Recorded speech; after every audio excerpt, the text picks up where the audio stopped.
ভাইফোঁটা হচ্ছে ভাই বোনের ভালোবাসা ও সম্পর্কের প্রতীক উৎসব।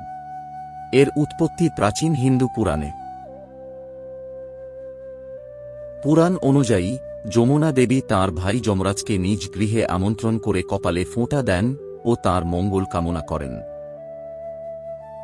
যমরাজ খুশি হয়ে আশীর্বাদ দেন যে যেদিন বোন ভাইকে ফোঁটা দেবে সেদিন ভাইয়ের আয়ু ও সৌভাগ্য বৃদ্ধি পাবে।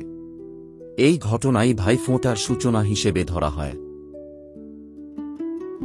ধারণা করা হয় এই উৎসব দ্বাপর যুগের পর থেকে, অর্থাৎ কয়েক হাজার বছর আগে থেকে পালিত হয়ে আসছে।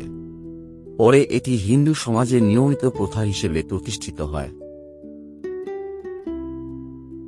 ভাইফোঁটা পালিত হয় দীপাবলির 2 দিন পর, অর্থাৎ কার্তিক মাসের শুক্লপক্ষের দ্বিতীয়া তিথিতে। বাংলাদেশ, পশ্চিমবঙ্গ, ওড়িশা, আসাম, নেপাল ও ভারতের বহু স্থানে এটি এখনও অত্যন্ত ভক্তি ও আনন্দের সঙ্গে উদযাপিত হয়। এই দিনে বোনেরা ভাইয়ের কপালে ফোঁটা দিয়ে তার দীর্ঘায়ু কামনা করে এবং ভাই বোনকে উপহার দেয়।